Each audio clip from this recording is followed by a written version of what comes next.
Oh, thank you so much for agreeing to the interview. That's fantastic.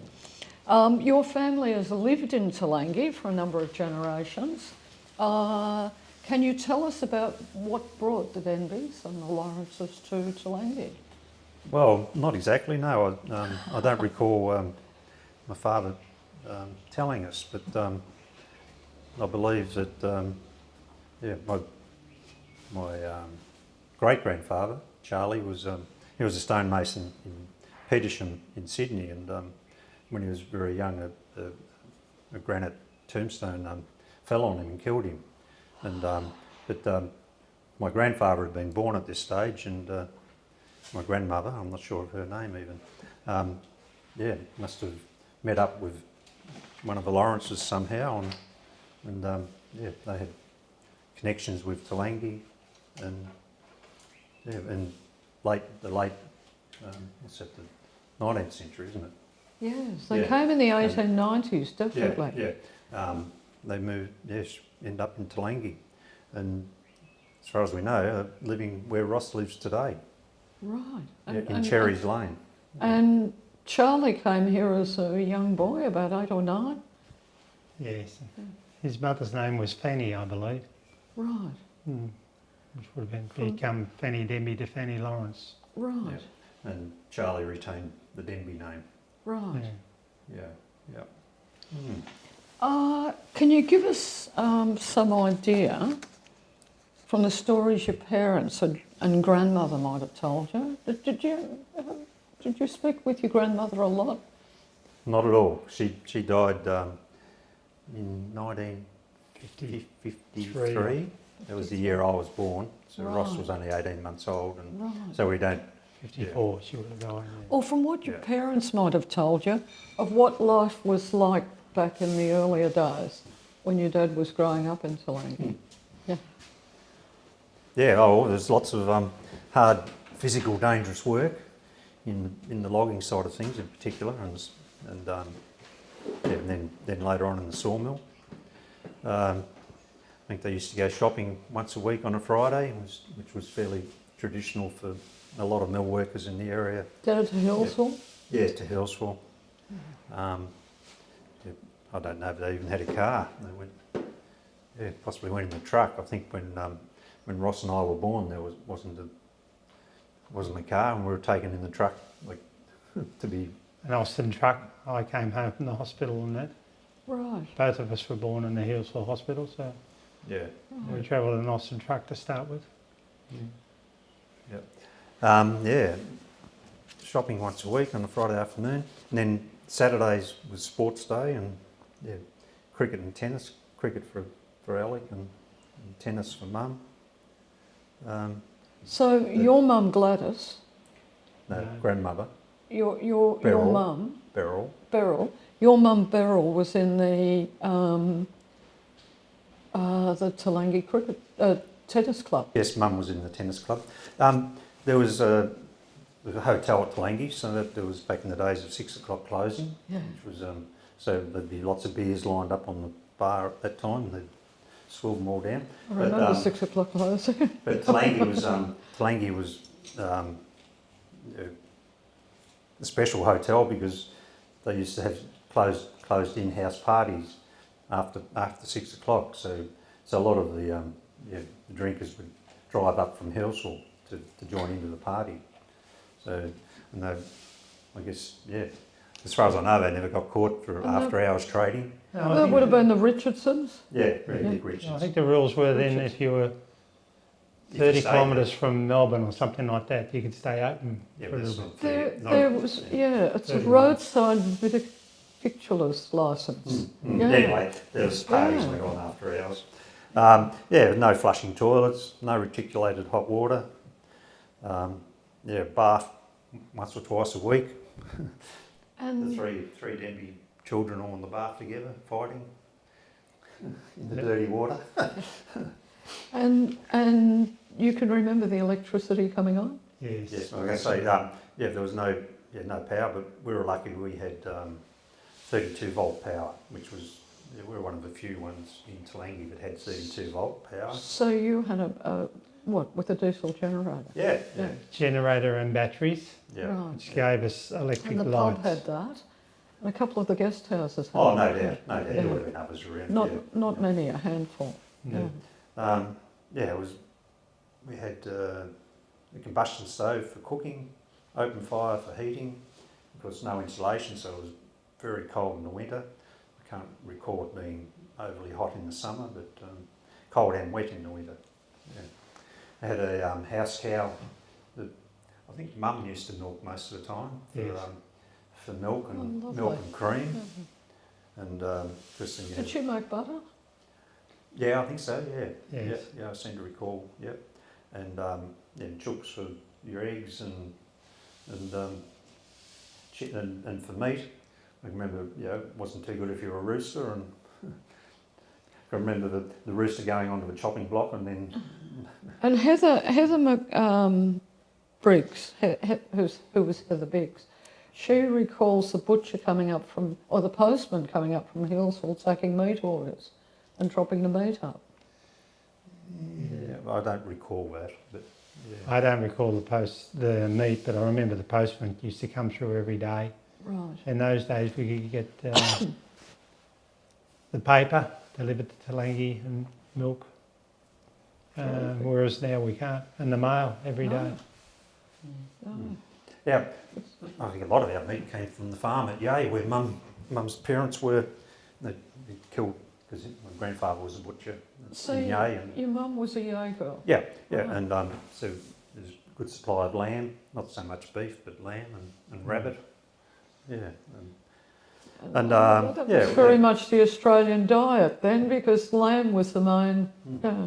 And potatoes were, common, popular crop in Toolangi in those days, and some farmers grew carrots, so you got a good supply of potatoes and carrots. And Mum would have a veggie patch, and yeah. So, Mum and Dad originally met at Glenburn, at the dance there. Right. At the Glenburn Hall. Yes. Wow. Yeah. at Doug Lawson's 21st birthday party. Was it? Right. Yeah. Mm. Yeah. The roads were the roads were dusty and muddy and Boggy? only gravel. Yeah, I don't know. Yeah, probably boggy as well, but yeah, certainly. And there was no main road to Melbourne as such. Hillsville was probably the most common way out down to the station. And less use by the 1950s, there would have been less use of the old Toolangi Dixon's Creek Road. Yes. Yeah, and it's early 60s, I think. Yeah. Mm. Yeah. We mainly travelled to Hillsville, and once a year we'd go to the Melbourne show, which we probably went down through King Lake. Wow. But we always went to the Melbourne show as kids, with Mum and Dad. Yeah. Yeah. I've seen pictures of your grandfather in the wood shop at the Melbourne show. Yes. Yeah. Yeah. Pretty impressive. Mm. He's only a little guy, but he's, by That's right. golly, he's got muscles like that. A lot of them did in those days. Yeah. Your grandfather, Charlie Demby, served in the 4th Light Horse Regiment in World War One, and he worked as a logging and piling splitter and was appointed officer in charge of Toolangi State Forest District. And he served in that role right up to the 39 bushfires. In tragic circumstances, he died. He was leading a group of firefighters, including your father, who was nearly 16 at the time, I think. He was about to turn 16. Yeah, that's right. It was just on his 16th birthday. Yeah. Your father wrote a really moving account of that incident, which you've given us to put on the website, which is great. Can you tell us a bit about your grandfather and what you learned about him from your father or your Auntie Alice? Yeah. Well, Charlie was wounded or shot in France, I believe. Shot in the chest. Yeah. That shocked me. And, I only found that out the other night. Yeah, and lucky to survive. He ended up going to England and recovered, and then went back for the war. So, yeah. They just showed the back. That was shocking. The other story I really like about my grandfather is that, according to CJ Dennis, he was a flash coot because I think this was in probably before the war. I think. Yeah, it was 1911 or 1912. I think 1912, just before Florence Mitchell. She left by 1913. Yeah. So Florence Mitchell was the local attractive school teacher In her early 20s. in demand with the local boys, and Dennis had organised to play tennis with her that afternoon, and was looking forward to that, and he was quite miffed when he found out that Florence had cancelled the tennis date. She'd forgotten about it, actually. Oh, Charlie turned up at the school and waited for the kids to get out, and when she came out, he offered her a ride in the new... Yeah, he had a brand new jinker and his horse, and off they went for a ride. Obviously, nothing ever come of it. Otherwise, she could have been our grandmother. But obviously, word went round very quickly that she'd got in the jinker with him. And CJ Dennis was not happy, so he wrote the poem "The Flash Coot" about my grandfather, which I'm very proud of. Yeah. He was, as you mentioned, he was in the wood chopping, or in the Royal Melbourne Show, and obviously other wood shops, and used to be a paling splitter. I think when he first went to Toolangi. Now they used to pick the very best logs and trees, and they'd climb up, put planks in, and go up to get away from the spurs on the ash tree, because that bottom part of the tree was a lot of fiddleback and very difficult to split, which in today's terms, in my terms, is the best wood in the tree. But they left that and just cut all these beautiful big old mountain ash logs in 5 and 6 foot lengths, and then used a paling knife and axes and what have you they cut them with a cross-cut saw into length. Tell me, was there a problem with that about seasoning them? Would they buckle if they were left, or? With the fiddleback would move because of the direction of the grain. Right. Yeah. Don't know, was there so much trouble? I still have my grandfather's smart paling splitting knife and his cross-cut saw that he used when he was competing in the races. It's a New Zealand special New Zealand saw. I forget what it's called now. Yeah. He mentioned the name of that saw in his logging. Yeah. Or perhaps Sewell mentioned it. Yeah, that's right. It was quite a fine tooth and a smaller tooth than your regular cross-cut saw. He was also a cricketer. We have his, I assume it's his cap that I've got here from the 1933-34 premiership side. I'm not sure if it was my father's or grandfather's, but my father would have only been 11 years old, so it would have been unlikely that he would have played in a premiership side. The first record we've got, or mentioned record we've got of Charlie playing is in the 1899 or 98 paling splitters team. Yeah, when he was quite young. Yeah, you would have only been 13 or 14. That's amazing. He was also a very good tennis player too, I believe. But he enjoyed riding Flighty, his mare, used to go. I like that, Flighty. Yeah, go fishing for trout and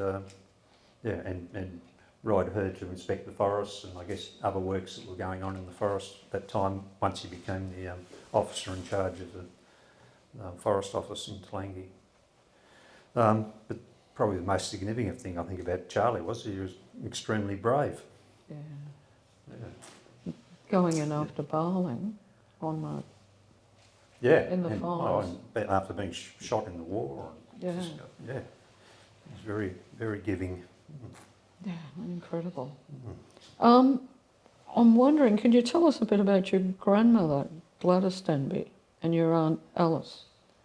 After Charlie died in the fires, and that was pretty horrific, the story that your father... Yeah, wrote. my father never spoke a great deal about my grandmother. But, She must have been I do know that pretty she was a descendant of the Peppers from the Kurnai people in Gippsland. So she had, you know, an olive complexion, and Alec did as So well. she was Indigenous? No, not. She But was part She Indigenous? was well watered down along the Yeah, line. but she was part Kurnai. Yeah. That's fascinating. Yeah.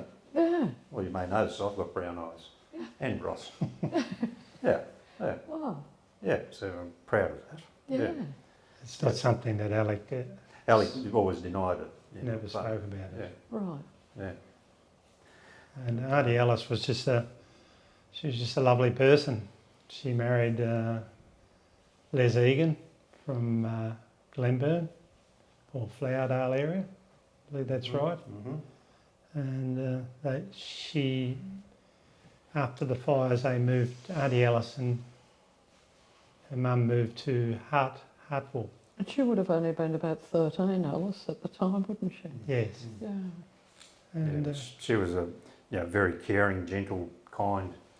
And, How shattering for her and her mum and your dad. and she always had a lovely, infectious laugh. She used to love her laugh. Lose She used- Charlie like that. She used to laugh and say, "Oh, my giddy aunt." That's Yeah, wonderful. She was, she was a sober person, and but had very poor eyesight, and was always fearful of snakes. She couldn't, when walking home from school or whatever, she just see a stick and get very scared at the sight of a stick. Well, She's Heather, really the same. your cousin Heather says she'd second that. She'd definitely second that. Mm. She's snake shy. What's interesting about Auntie Alice, though, she had the tip of I'm not sure which finger, it was index finger, I think, missing. Yeah, Alec had cut it off with an axe when they were small children. Well, Accidentally. Well, I hope it was accidentally, Oh, God.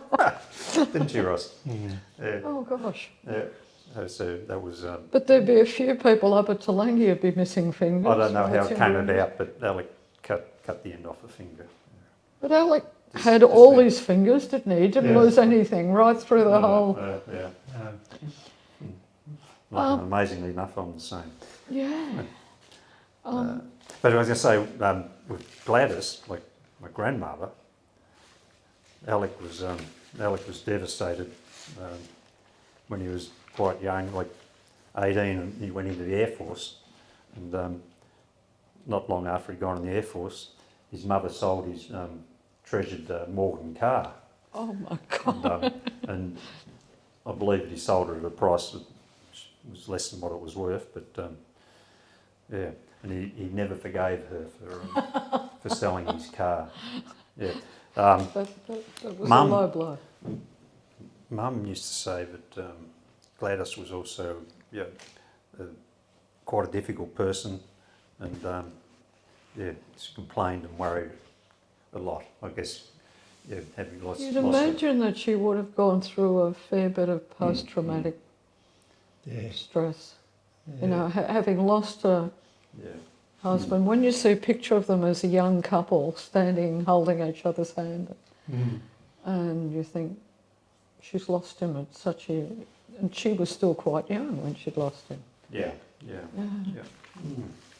So it affects But anyway, people badly. their involvement in the community, I don't know if they had a great deal of involvement because they left, Left early. especially Alice when she was probably 13, I'd say. Yeah. And they never lived in Toolangi again after that. Yeah, after my grandfather was killed in the fires. Right. Can you tell us a bit about your father, Alex, and your mother, and their involvement in stuff? Well, Mum and Dad, we've said before, met at the Glenburn dance at Douglas. So she's like a local girl. Yeah. I don't Yeah, know. Mum was a country girl from Yea, and she loved horse riding, and and fishing, strangely enough. And Oh, her mother lovely. loved fishing. And, yeah. They were both good fishermen, or fisher ladies. Excellent. Yeah. Excellent. Whereas Dad, he couldn't care less about fishing. He never had patience to wait for a fish to come along. But there was good fishing in the Yea River. Yeah, it was. Yeah.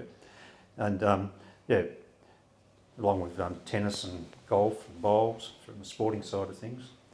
But yeah, as far as community involvement, she was on the committees for the Toolangi Tennis Club, the Hall Committee, and the school committee, and I'm not sure there were other things. I know she used to do a lot of sewing and gardening, and yeah, It's a fairly close-knit family community those days. Yes, Yeah, very yeah. much so. Yeah. yeah, enjoyed gardening, caravanning, travelling, and trying to help Dad run the sawmill, do the books. She was always up for a party and a good time. Yeah, more so than Dad. And yeah, her and Auntie Lou Pierce would get together and have a great old time, and they'd be laughing away together. They were very similar and enjoyed each other's company. Yeah. And then for Dad, well, Dad was always in a hurry. Yeah. Never had time to finish things, really, did he? He was always extremely hard worker. Didn't embrace office work at all. I don't know, rightly or wrongly, he was a Collingwood supporter. And he didn't bring you up as Collingwood supporters? Yeah, I'm a Collingwood supporter. We used to go to the football. Dad and I down to the Collingwood, whatever it was called down there. That's right. Victoria Park. Victoria Park, yeah. We couldn't see anything because people were standing around everywhere, and It was all standing. Dad would get us to collect The beer beer can. cans and The you'd thing. stand on them. try to. Yeah, the empty beer cans and you'd stand Oh, they on were them. made of steel in those days. You could do That's that. right. Yeah. So he was even known to if Collingwood lost, he'd crack it and go to bed without tea. Without eating. He sounds like my brother. Oh dear, He that's also he dedication. also had a hate for loud noise, and I don't know if that came from the war or where that came from. But as children, we weren't even allowed to cough if we had a cold, which was extremely difficult. Could have been from the we'd- fires. yeah, I don't know. But There must have been a hell of a racket going on in those 39 fires, yeah. especially if they were in that class. Don't know. Yeah, we weren't It allowed could be to. deafening. We weren't allowed to make too much noise. I know that, and we got in trouble. Right, but it could be the war too. But very competent bush worker, because he fell a lot of trees, especially in the mixed species where you do thinning of trees, selective logging of trees, and there's a lot of branches and things fly around, and he survived, had many near misses. Kept all these digits. Kept all these. Yeah. He was a very, very competitive cricketer, and and won the batting average for Toolangi on many occasions. And he was in 3 premiership sides. Yeah, I believe so, 2 or Okay. 3. Yeah. It looks like it's 55 to 57. It does. Yep. Community spirited, and was involved with the cricket club. Of course, founding member and captain of the CFA. Was instrumental in getting electricity put on in Toolangi, and was a justice of the peace. Yeah. Oh, As well as spending a lot of time taking us as children to football and for me cricket. Yeah. Much to our sister's disgust, because she didn't get taken to or football or cricket. hockey or whatever she was Oh, doing. hockey, yeah. Hockey or netball? Yeah, or whatever, hockey or netball. He didn't. Yeah, but anyway. So that's yeah. So your dad started the mill in 48, and he said he bought the Saw bench. most rundown thing. equipment to start with, to build things up first. The motor and the saw bench. Yeah. Yeah. So he started in 48. Can you tell us your early memories of the mill and growing up as children around the mill? Oh, well, it was a great adventure playground for us because we were always playing in the sawdust or in amongst the logs. As kids, we used to go out and our Sunday drives was in the old Vanguard, driving the bush looking for logs for the next week in the mill. Right. And often we'd get bogged, and most times we'd have a bit of a barbecue going. Mm-hmm. But they were very early memories for Gary and I. We were only young then, driving around there. Now your dad wrote about something that he was working on in the mill and something exploded and Gary was nearby, or Ross was, you were. Myself. With an orange. Oh, Went all over his face, didn't it?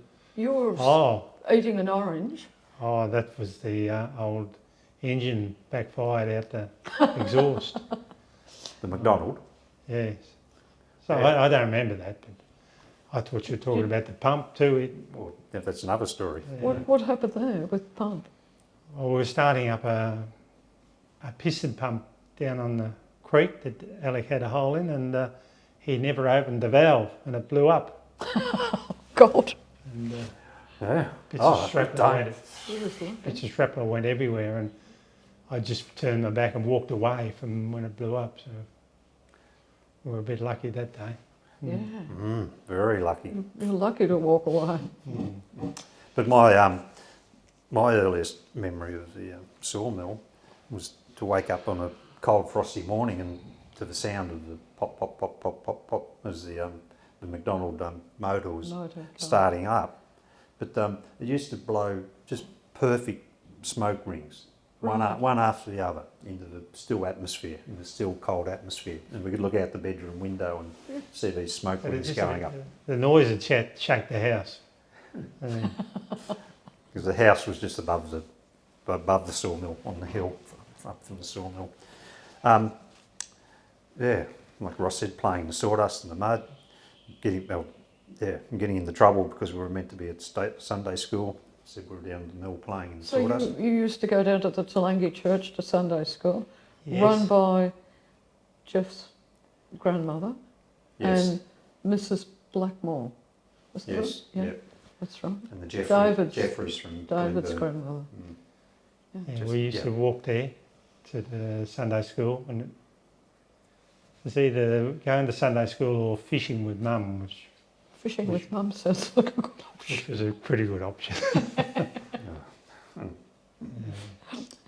The mill was a very noisy and dangerous place, and there was a series of wide flat belts running to central shafts and pulleys to run saw benches and the saw gulleting machine and the docking saw and it all run off the one. Did it worry your mum with you in the mill? Don't know. Gary and I used to get sent out the bush with Dad when we were only young, Yeah. follow him around the bush while he was falling. So She wasn't too worried. we get put behind a tree and say, stand there, and most times we might and sometimes we wouldn't. Oh, gosh. Knowing little small kids. Yeah. Another thing that Ross and I used to do in the early days was our early days was to grab an axe and the bow saw from out of the mill. And the bow saw was used for docking the timber in those days, and go down behind the huge big sawdust heap, because the sawdust used to just be blown out the back and then get pushed away with a dozer or whatever. And there'd be nice young trees growing down there, and we'd go logging. So we'd Doing your own logging. put a scarf in with the axe and then use the crosscut saw to cut the trees down. And they would have been magnificent saw logs these days if we hadn't done that. We had fun doing that. Your dad was involved. You mentioned about your dad being involved, starting off the CFA And that's a real, I guess, a dedication to his father too.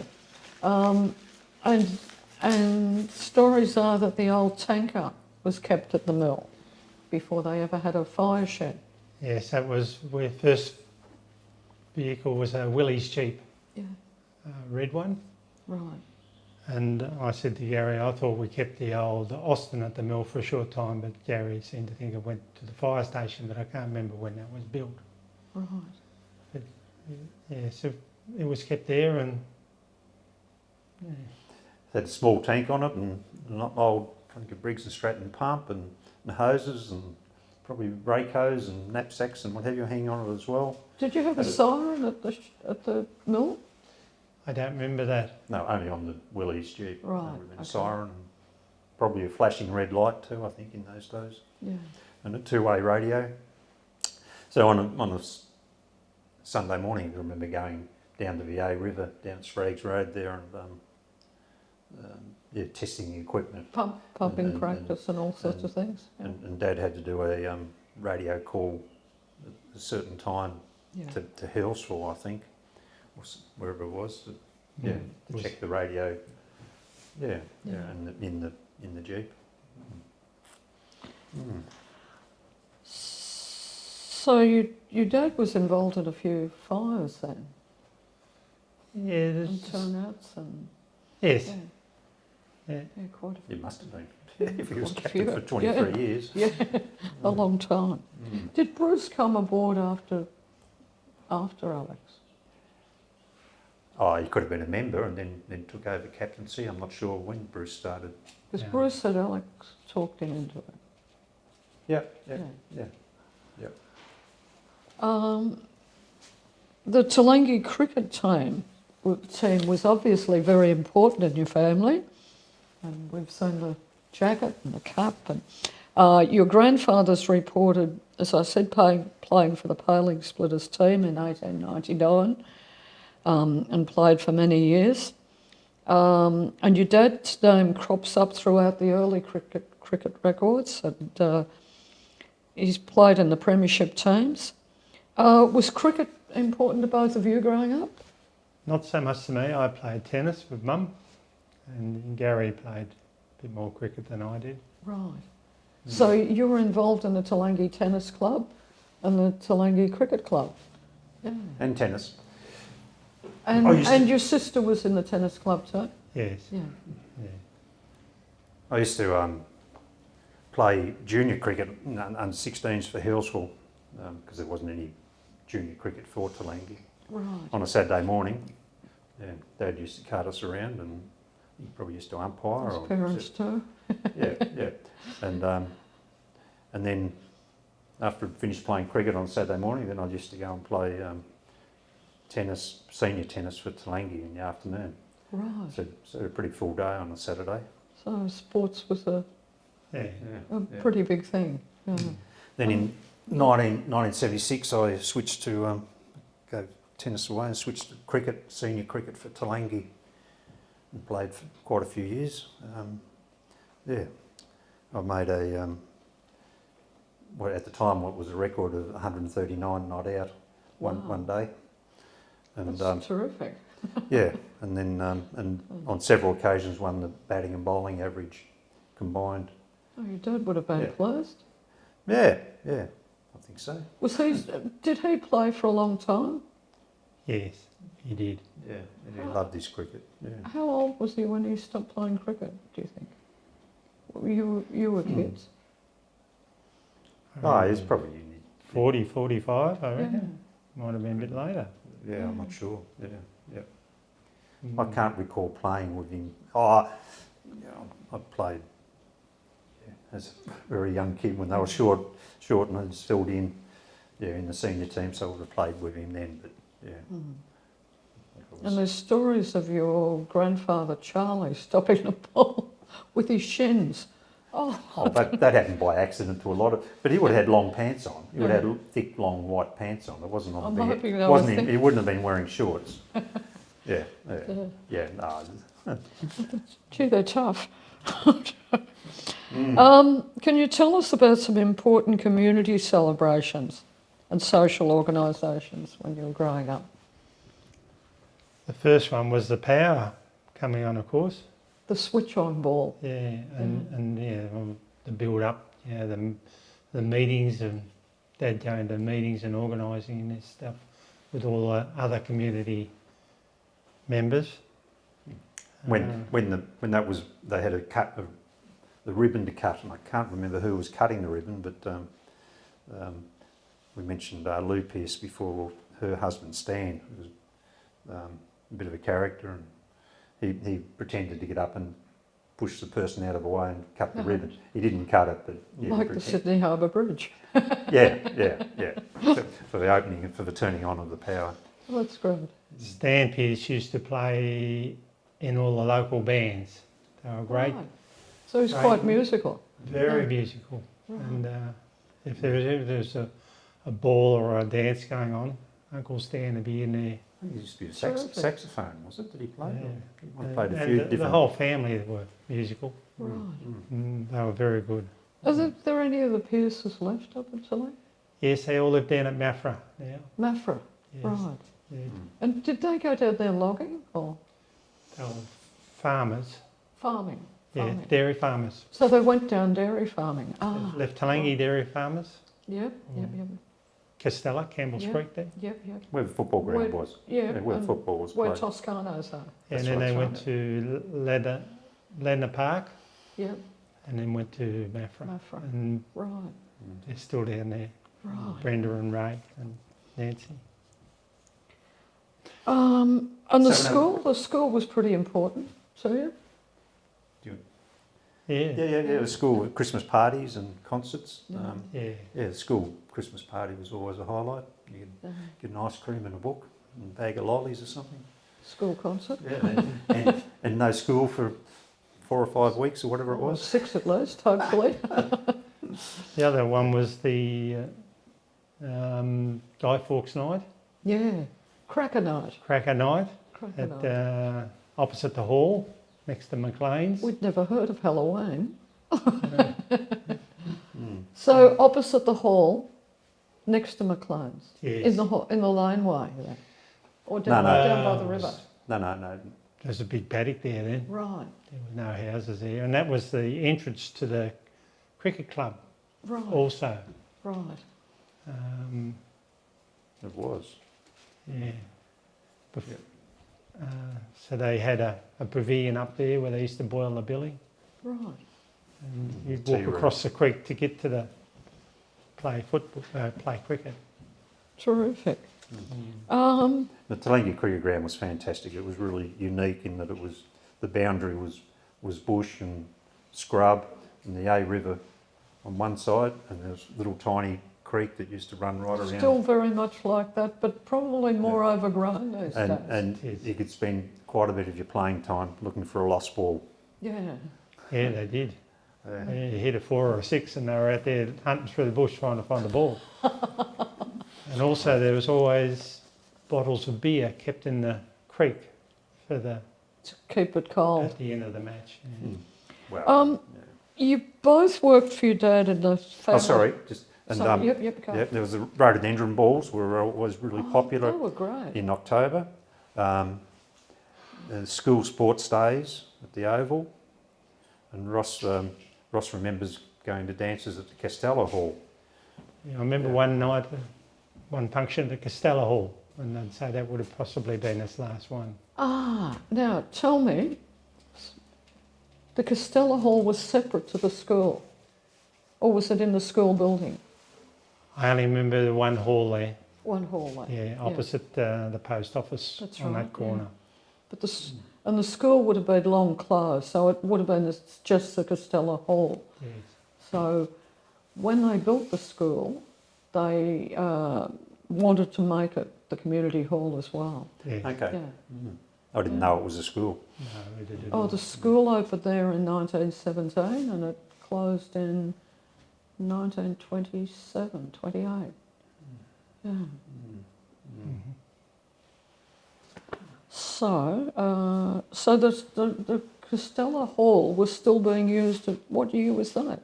Oh, would have been Gary doesn't quite remember. Yeah, I can remember it now. Now we've spoken about it. 5 or 6 or 7 I would have been, so...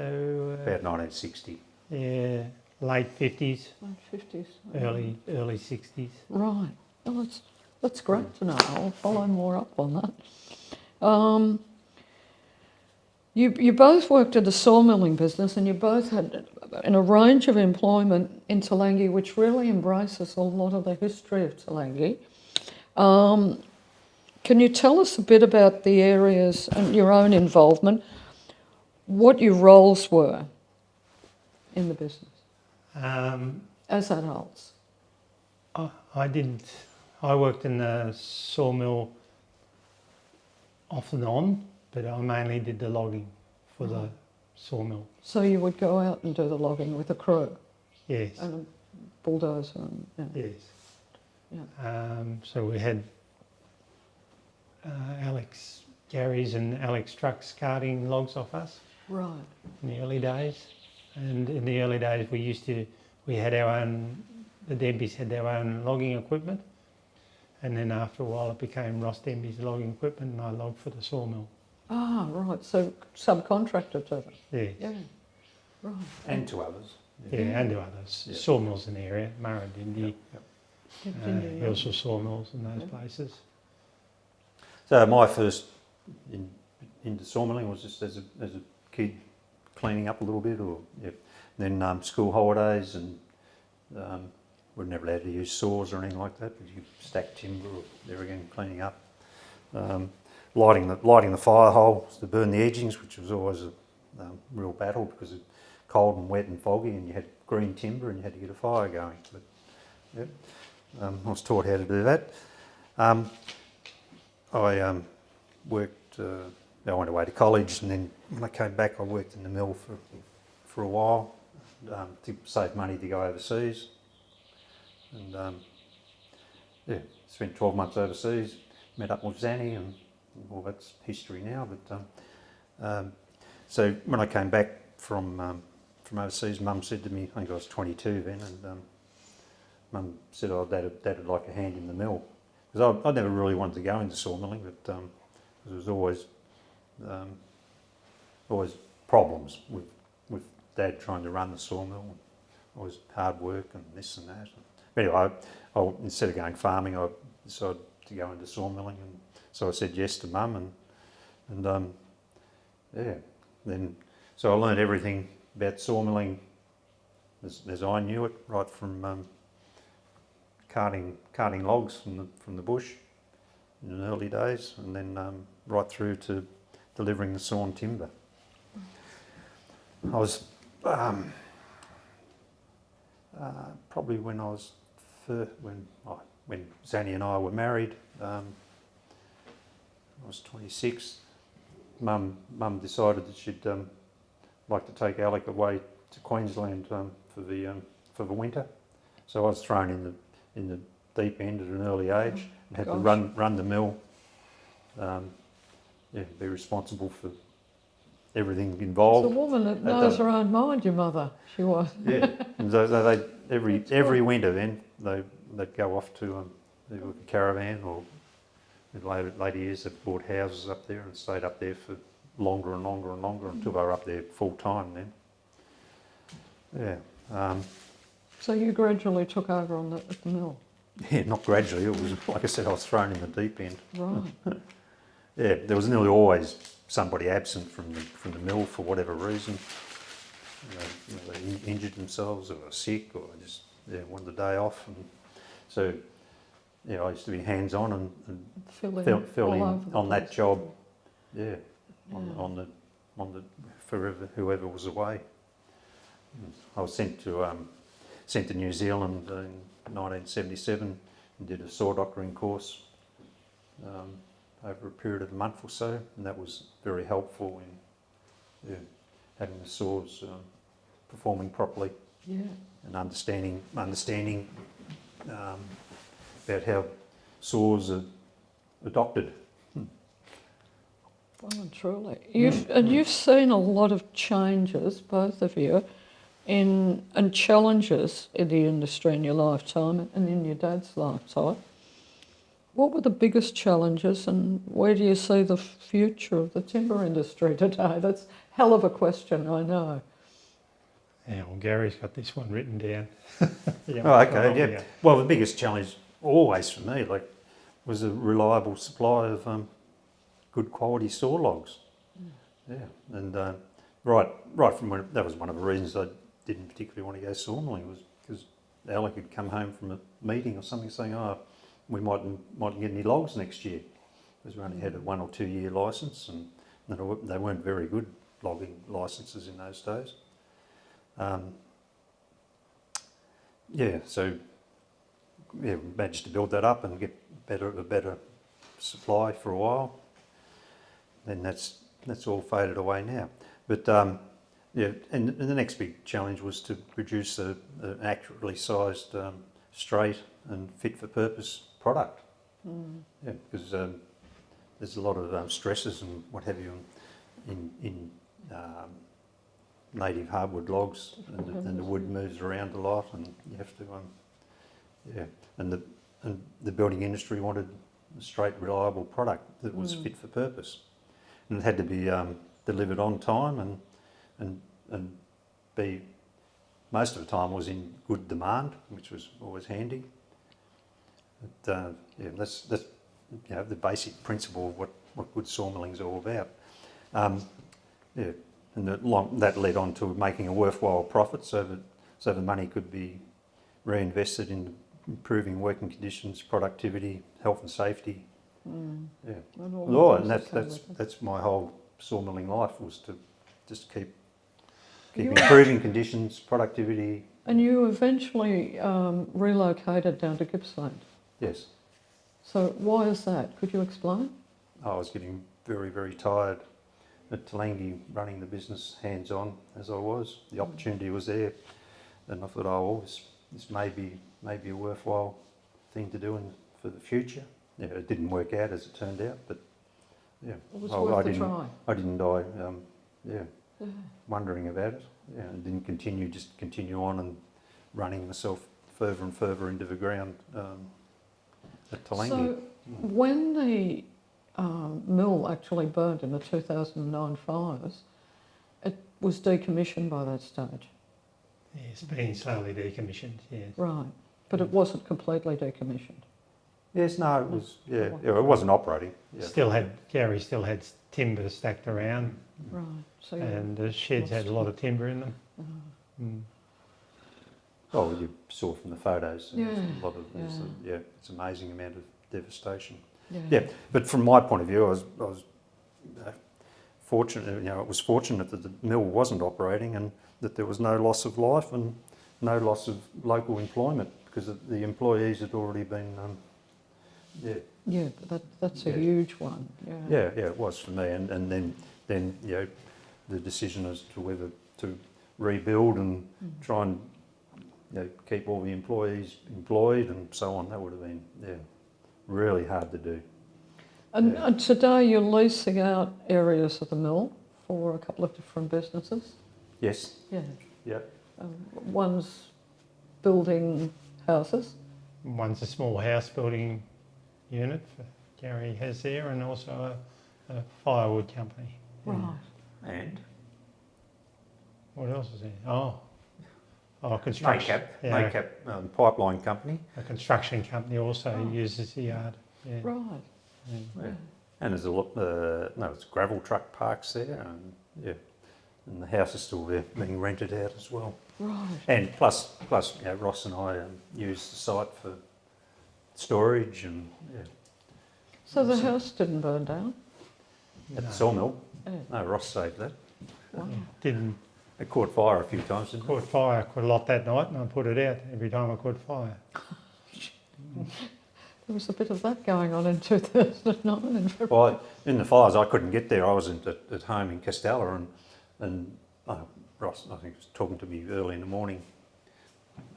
Truly after the fires had gone through, and said, "You got to come up, And I went. I don't know. I hopped in one of the bits. They had police in there already, didn't they? No. I hopped in. I couldn't get along the road. There was too many trees. I thought, "Oh no, this is too dangerous." And I just turned around and went back home. Yeah.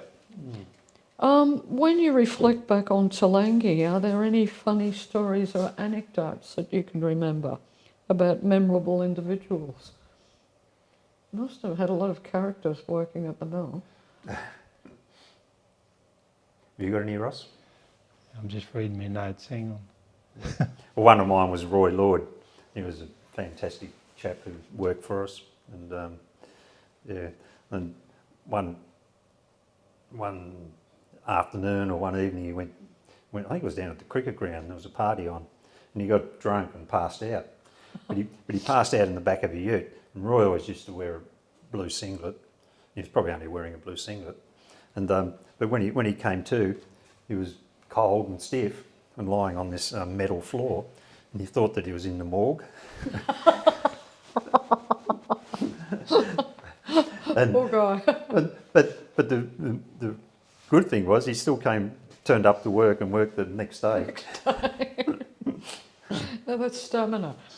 Yeah, he was a really good guy, really funny. Yeah. Any that you can remember, Ross? Oh, only that Gary had a lord, a church, and a monk. A what? Monks. He had Oh, lords, the monks worked for him. lords, churches, and monks. Working in the sawmill. All working in the sawmill at the same time. Right. At different times over the years. And Priestley's. Yeah, Yeah. that's right. And Priestley as well. Yeah. Characters. No, on the religious side of things, Lord, Church and Monk and Priestley. Yeah. So another one that I think was in Alex's eulogy, that Ross mentioned we used to go logging with him and like cutting the trees down, and we had to stand behind the tree and whatever. And he'd have the old chainsaw, and it still just had a wraparound rope to pull start it. And he'd do that, and the thing would start. Oh yeah, right. But then he'd throw the rope. It had a little wooden You handle. want to be behind it. No, it had a little wooden handle on it. We couldn't find it. Then he'd get to the tree, and the chainsaw would. Where's the rope? No, the chainsaw would stop. Right. Oh, where's the rope? So then we'd spend 20 minutes looking for the rope to start the saw. When we look at sort of major changes up there in Toolangi and Castella. I've still got more stories. Oh, go. Yeah. So Peter Monk was one of the monks, and he didn't work for us in the mill, I don't think, but he was a fine physical specimen, and he used to put the fear of God into batsmen for the other cricket teams. Right. And I was always forever glad that I was on the Toolangi's team and playing with him. Sledging. No, playing with him and not against him. No, he was a fast bowler. Oh, right. Yeah, he was a very fast and dangerous bowler. Right. Yeah. I used to field at the first slip, and it would be back like full length of the pitch, like 20 metres back, and the balls would just come sizzling through. Right. Had many a catch, And then and I saw quite a few head injuries from because there's no helmets in those days. No. Yeah. Another one was Steve McLean and I, who's still my very good friend. We used to go fishing. Steve is Keith's son. Keith McLean's son. Yep. Yeah. We used to go fishing in the Yea River when we were kids. And I think we were only about 7 or 8 years old, and we'd gone off the afternoon fishing. I don't know if it was after school or on a weekend. But we were having a great old time fishing away, and unbeknownst to us, there was a search party out looking for us because we'd gone missing. We were too engrossed. How old were you? 7 or 8. So another story I've got was about Karen Blackshaw saying to me that she was very sorry that the mill had closed and that she couldn't get any more firewood. The only problem was that at the time she was handing out how to vote cards for the Greens for the state election, and I was pretty miffed by that. I thought, anyway, I didn't. When I went to get my this is one about me. When I went to get my articulated truck licence to drive drive the log trucks and semi-trailers. We had 2 trucks. We had a Mercedes-Benz that had a ZF gearbox in, and a International with this ordinary sort of gearbox. And I hadn't driven the Mercedes-Benz, but the plan was that we were booked into the Hillsville police station. Our truck driver, John Anderson, was driving the Mercedes-Benz, which was fully loaded with timber, and he was in front of me, and I was following along in the International down the Chum Creek Road. We had the jinker on the back, and it only had those days you had steel poles or wooden poles. This particularly had a wooden pole through the jinker to hold the trailer before the logs went on. But it had an old chain dog for tightening the chain to hold the pole and the jinker on. And John pulled up down the bottom of the chum there and to tighten his chains on his load. And I wasn't given instructions on how tight the chain dog should be on the jinker. And he pulled off and started to took off and went to the police station. And I went out and drove, and there was a bit of a spoon drain. And as I drove out, the chain dog came undone, and the jinker came off the back of the trailer, broke the pole, and ended up flat on its bolsters, upside down on the road, in the middle of the road. And this was all like 15 minutes before I was supposed to be at the police station to get my articulated truck licence. Oh gosh. John realised that I hadn't come along behind him, so somehow he managed to turn around, come back, and looked at the situation and hooked the chain onto the jinker and dragged it off the road, and left that there and the International, and both hopped in the Mercedes with John driving, and then went to the police station, and I was just sweating and shaking. About to do your licence in a truck you'd never driven. Yes.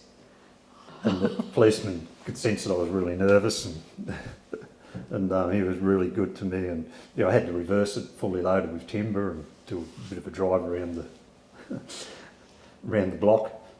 And so, here's your licence. That's well and truly challenging. So that was one of my a good memory from early days of sawmilling and learning the ropes. And learning quickly. There's some great stories there. They're fantastic. Other than the timber industry, you've seen plenty of changes in the timber industry, but other than that, in Toolangi and Castella, what are the major changes in the area that you've observed over recent years? Ross, you're still living up there, and Gary, you're up and down all the time because you've still got the mill up there. Well, the strawberry farmers have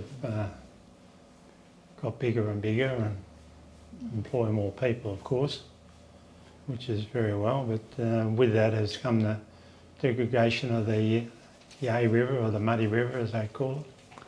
Yes, at its source. Yes, which is a shame. That's the major issue from my point of view, the degradation of the Yea River. It's quite sad.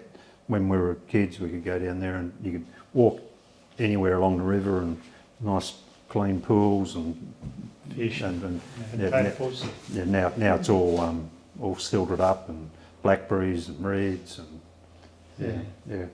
And unfortunately, well, in my eyes, it's the modern farming equipment and the lack of regulation of the farmers. And they can go too close to the river, or there hasn't been measures put in place to stop the silting. That's excellent. It's good to know and good to hear. It's sad. Yeah. I went up to the source of the Yea coming down, up near Myers. Sylvia. And there's a huge, huge dam.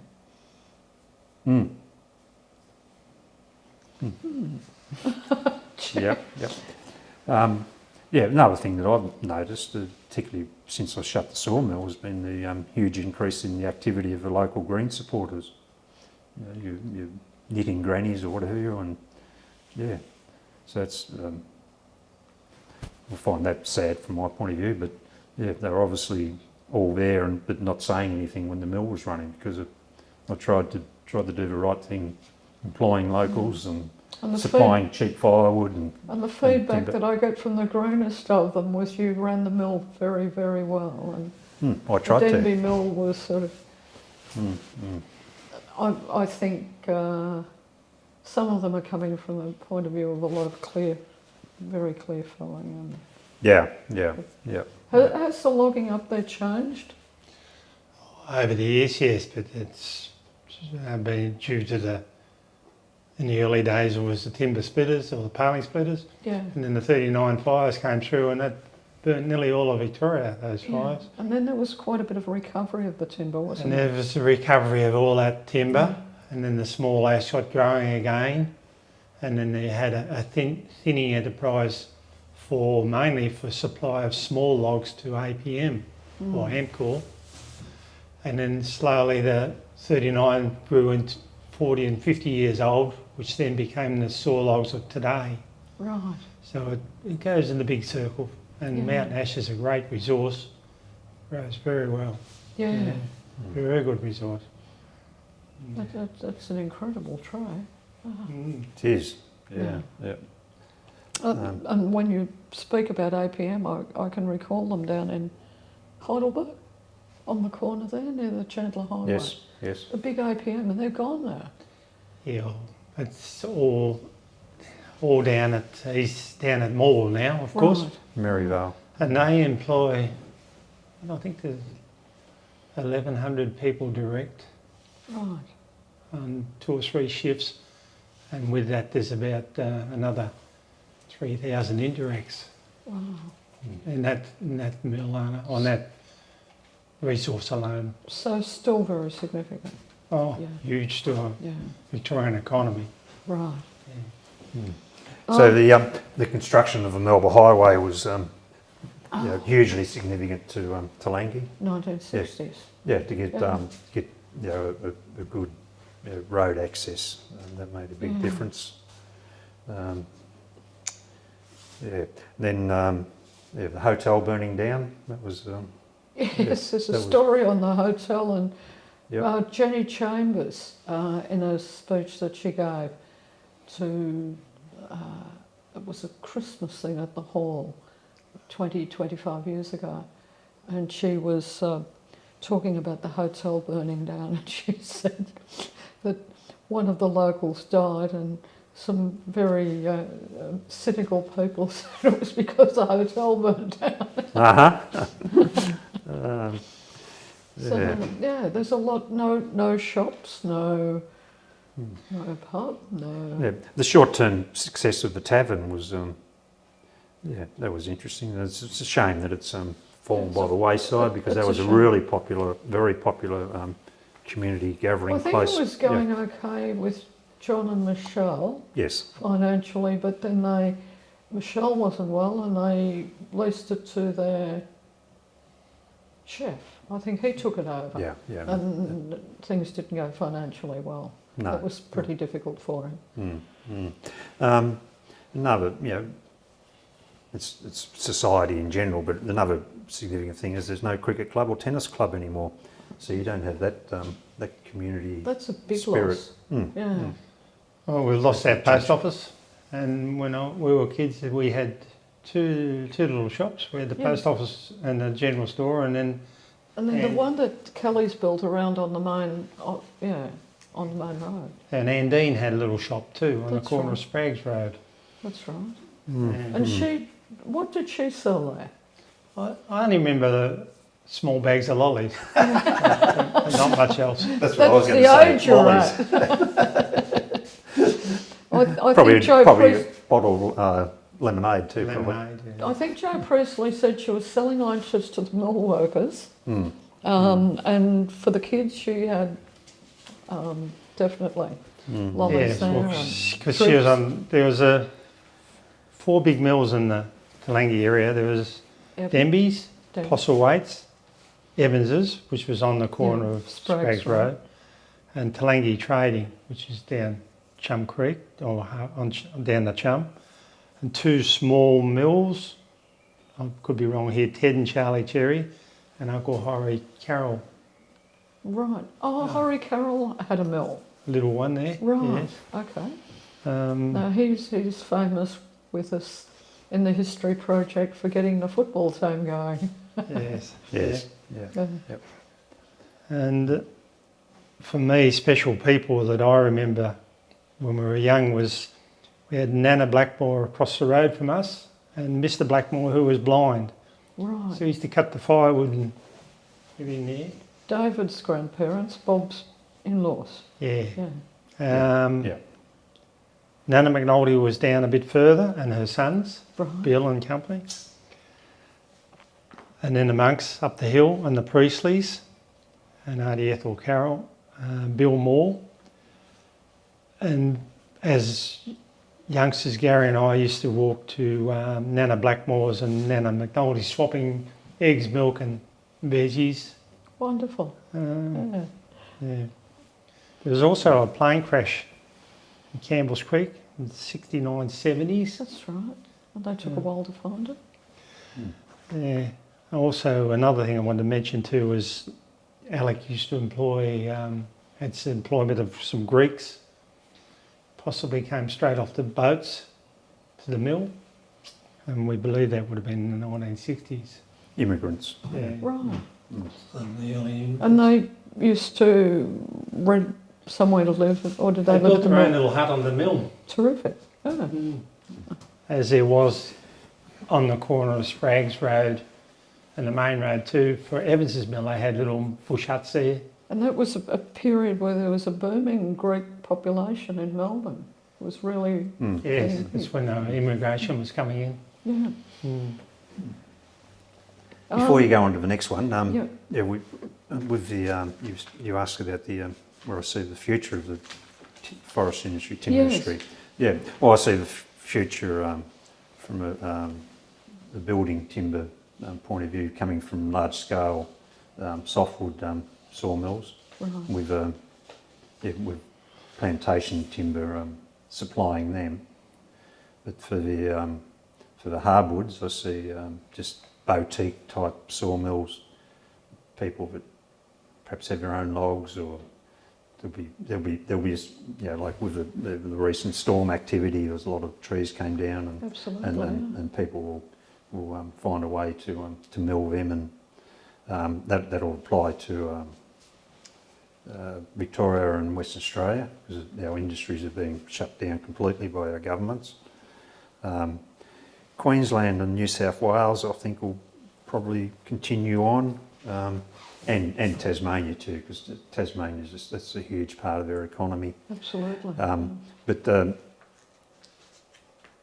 Queensland and New South Wales, they don't do a great deal of clear felling. It's usually selective logging, which is much more acceptable in the community's eyes, as opposed to our clear felling practice that we have here in our ash forests. We have the clear felling because it's that's how you regenerate ash. If you don't clear fell, it won't regenerate. yeah. You'll lose your forest. And those hardwoods that aren't coming from West Australia or Victoria will be replaced by imports from Asian, Indonesia and from elsewhere. dubious Asian sources, where it's perhaps not sustainably managed and what have you. Yeah, which I find it's all a bit of pill for me, but yeah, that's how I see the future: large scale softwood and just small boutique hardwood mills. I've seen the logging of the Congo and the Borneo forests, and it's just rape and pillage. It's pretty bad. Very good It point. all grows back quickly, but sometimes a lot of it they do it for farming because they need more agricultural land. Yeah. Yeah, the And burn, they put the palm trees in. And what have you. slash and burn. Yeah. So when we get to Toolangi, What's special about Toolangi to both of you?